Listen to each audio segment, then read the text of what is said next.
নমস্কার বন্ধুরা, তোমরা সবাই কেমন আছো? আশা করি তোমরা অনেক ভালো আছো আর সুস্থ আছো।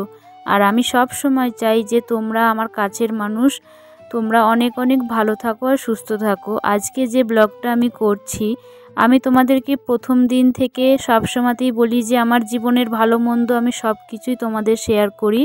তো আমার ভীষণ শরীরটা অসুস্থ বন্ধুরা, তো আমি আজকে যাচ্ছি ডাক্তারখানা, তো সেটারই একটা ব্লগ করছি।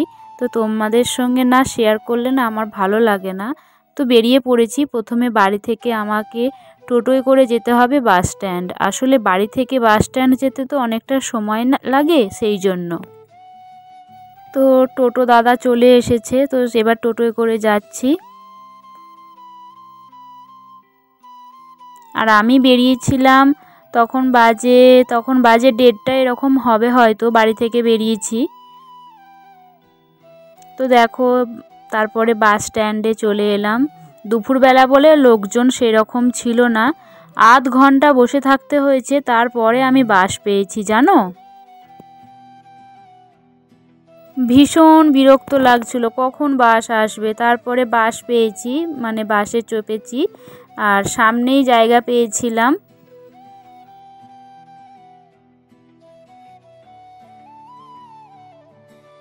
দেখেছো আমাদের বাবা মহাদেবকে? বাবা তুমি সবাইকে ভালো রেখো গো, সুস্থ রেখো। আর এখানে একটু বাসটা অনেকক্ষণ দাঁড়ায়, এটা জায়গাটার নাম হচ্ছে 10 ঘড়া। এখানে মোটামুটি 20 মিনিট মতো বাসটা আবার দাঁড়িয়েছিল।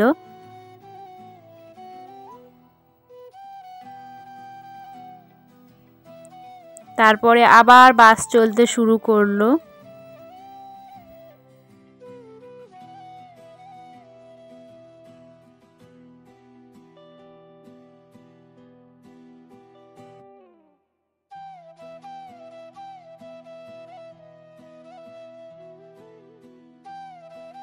আমি বাস থেকে নেমে পড়লাম, আর বাস থেকে নেমে ডাক্তারবাবুর বাড়ি একদম কাছেই, মানে হাঁটতেই হয় না, 1 মিনিটও লাগে না, 2-4টে বাড়ির পরেই। এই দেখো ডাক্তারখানাটা দেখা যাচ্ছে, এই নতুন বিল্ডিংগুলো দেখছো, এগুলো ডাক্তারবাবুই করেছেন। আর এই দেখো হলুদ হলুদ কালারের বাড়িটা, এটা হচ্ছে ডাক্তারবাবুর বাড়ি। তো ডাক্তারবাবু আমার কাছে দেবতা তুল্য মানুষ, সত্যি আমি ওনাকে দেবতা হিসেবেই মনে করি। ওনার জন্যই হয়তো আমি এখনও সুস্থ আছি। এমনও দিন গেছে, মানে এমনও অনেকবার হয়েছে ডাক্তারবাবু আমার সঙ্গে টাকা নেয়নি গো, ওষুধ চেঞ্জ করেছে। মানে তখন তো খুবই ভুগতাম, প্রায় প্রতিদিনই আসতাম তখন। এখন হয়তো একটু সুস্থ আছি বলে আসতে হয় না অতটা, সবই তোমাদের ভালোবাসার জোরে বন্ধুরা। আর দুটো বিড়ালগুলো দেখো, ছোট ছোট বিড়ালগুলো কি সুন্দর রোদ পোয়াচ্ছিল, আমার তো কি ভীষণ ভয় করছিল। আর আজকে একদমই ভিড় কম ছিল, কিন্তু ভিড় কম হলে কি হবে, ডাক্তারবাবু তো অসুস্থ, তবুও উনি রুগী দেখেন। আর ডাক্তারবাবু আমাকে ভীষণ ভীষণ ভালোবাসে, ঠিক তোমাদের মতো। বিশ্বাস হয় না? তোমাদেরকে আমি একটা প্রমাণ দেখাবো। জানো তো ডাক্তারবাবুর সঙ্গে আজকে আমি অনেক কটা ছবি তুলেছি।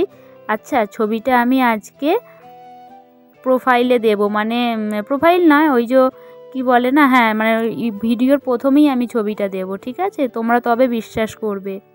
তো ডাক্তারবাবুর বাড়িটা দেখাচ্ছি। আর ওই দেখো দুটো মিনি বেড়াল রোদ পোয়াচ্ছে, শীতকাল তো, শীতের রোদ পোয়াচ্ছে ওরা, ওদেরও তো ঠান্ডা লাগে বলো। এবার ডাক্তারবাবুর কাছে যাচ্ছি আমি ওপরে। ডাক্তারবাবু আর নিচে বসতে পারেন না, ওনার ভীষণ শরীর খারাপ। উনি যে এখনও আমাদেরকে দেখছেন, মানে কি বলবো, এটা হয়তো আমাদের অনেক অনেক ভাগ্য। আর এই দেখো তোমরা, ইনি হলেন আমার দেবতা, ডক্টর মানিক কুমার দা। কতটা মানুষটা অসুস্থ, তাও দেখছেন রুগী দেখছে। এই দেখো বন্ধুরা, এটা হচ্ছে ডাক্তারবাবুর নাম, এটা ডাক্তারবাবুর বাড়ি। আর এখানে কল আছে, বাথরুম আছে, সব কিছুরই ব্যবস্থা আছে। এটা হোমিওপ্যাথি ডাক্তারখানা। মানে আমি এনার কাছে ওষুধ খেয়েই এখনও হয়তো বেঁচে আছি বা সুস্থ আছি। আর আমার অনেকটা দেরি হয়ে গেছিলো বন্ধুরা, প্রায় সন্ধে নেমেই এসেছে, ডাক্তার দেখানো হয়ে গেল। এবার আমি ওষুধ নেবার জন্য বসেছিলাম, একটু ওয়েট করতে হলো। আর এই দেখো আমাকে ওষুধ দিয়ে দিয়েছে, এইগুলো আমার ওষুধ। এর মধ্যে সুগারের জন্য বেশি করে দিয়েছে, সুগারটা না অনেকটা বেড়েছে গোদা বন্ধুরা।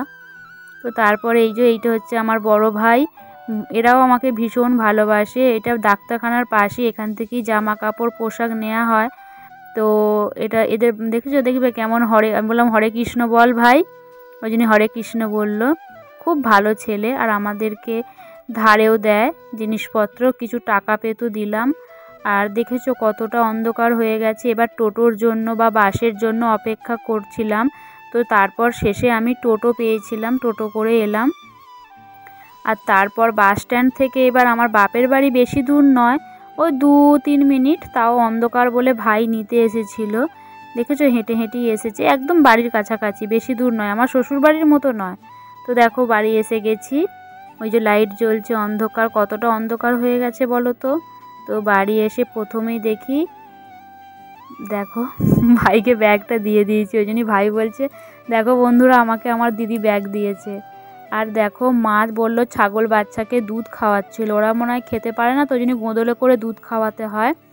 মা আর বাবা দেখবে, দেখেছো আমার বাবা কিন্তু প্রচুর পরিশ্রম করে, চাষি মানুষ তো, কাল সকালে হাটে যাবে, ওই জন্যই পটলগুলোকে তুলে নিয়ে এসেছে, ওই জন্যই পটলগুলো পরিষ্কার করে ধুয়ে রাখছে। বাবাকে তাকাতে বললাম বাবা বাবা একবার তোমাদের দিকে দেখে নিল। আর মা দেখেছো, মা কিন্তু ফোন এলে মায়ের মুখে হাসি সব সময় থাকে, তোমাদের বাই বাই করছে আমার মা। এই যে আমার বাড়ি, এটাই আমার স্বর্গ। আর আমার ভাই বলছে আমি আর বড়, আমি তোর থেকে অনেক বড় হয়ে গেছি। আমি ওই জন্যই বললাম তোকে আর ভাই বলবো না, দিদি বলবো, এই দাদা বলবো, সরি। তো বন্ধুরা তোমরা সবাই ভালো থেকো গো, আর আমাকে এইভাবেই ভালোবেসো, তোমাদের ভালোবাসার জন্য আমি অনেক সুস্থ।